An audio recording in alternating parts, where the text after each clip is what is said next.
fut un temps où les royaumes d'Afrique de l'Ouest rivalisaient en puissance, en richesse et en culture. Mais aucun n'a autant marqué l'histoire que l'Empire du Mali. Et à son origine, un homme légende, Soundiata Keïta. Le lion du Mandé, né dans la douleur et promis à l'oubli, est devenu le fondateur de l'un des plus grands empires africains. Voici son incroyable histoire. Soundiata Keïta naît vers 1210 à Niani, dans le royaume du Mandingue. Il est le fils du roi Naré Magane Konaté et de Sogolon Kondé, une femme dotée de pouvoirs mystiques. Mais à la naissance, rien ne le prédestine à la grandeur. Il est infirme, incapable de marcher, objet de moquerie dans la cour royale. Pourtant, sa mère croit en sa destinée. Elle sait qu'un jour son fils se lèvera. Vers l'âge de 7 ans, un miracle se produit. Soundiata se redresse, puis se met à marcher. Ce jour-là, la cour reste sans voix. Le destin est en marche. Il se forme aux arts guerriers, à la stratégie, à la politique. On murmure qu'il est appelé à accomplir de grandes choses. Mais les épreuves ne font que commencer.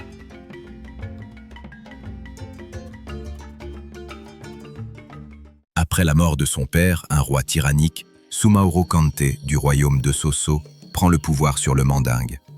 Soundiata et sa famille doivent fuir. Commence alors un long exil, de royaumes en royaume. Mais partout, Soundiata gagne le respect par son intelligence, sa bravoure et sa dignité.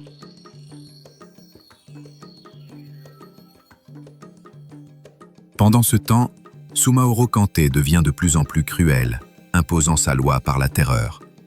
Les anciens royaumes mandingues se meurent. Alors, les chefs se souviennent du fils de Sogolon. Ils vont le chercher en exil. Le peuple a besoin d'un héros.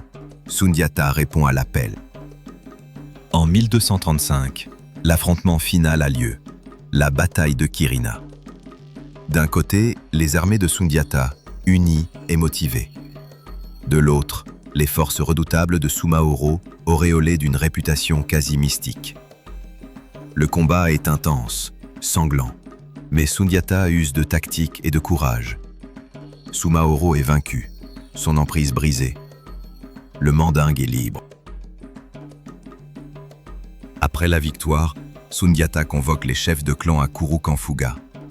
Ensemble, ils établissent une charte, un code de gouvernance basé sur la justice, la solidarité et la paix. L'Empire du Mali est né. Soundiata en devient le premier empereur. Il installe sa capitale à Niani, contrôle les routes du sel, de l'or et du commerce transsaharien. Soundiata met en place une administration solide. Il respecte les différentes ethnies, encourage la culture orale avec les griots et favorise les savoirs. L'Empire s'étend sur des milliers de kilomètres du fleuve Sénégal au Niger. Le Mali devient un phare de stabilité et de prospérité.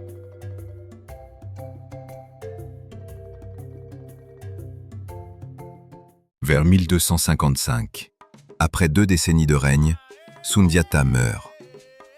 Les circonstances exactes restent floues. Accident de chasse, empoisonnement, maladie, les versions divergent.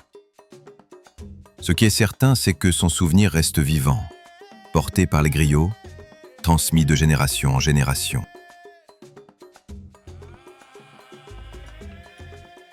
L'Empire du Mali survivra bien après Soundiata, atteignant son apogée avec Mansa Moussa.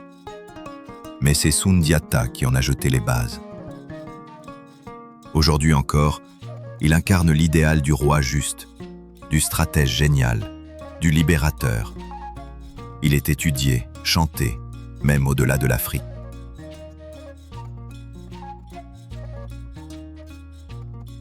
C'était toute l'histoire de Soundiata Keïta, le fondateur de l'Empire du Mali. Un homme que l'on pensait condamné, devenu l'un des plus grands souverains que l'Afrique ait connu. Le lion du Mandé dort, mais sa légende veille encore. Si cette histoire t'a captivé, abonne-toi à Terre de Mémoire. Chaque semaine, découvre avec nous les civilisations, les rois et les révolutions qui ont changé le monde.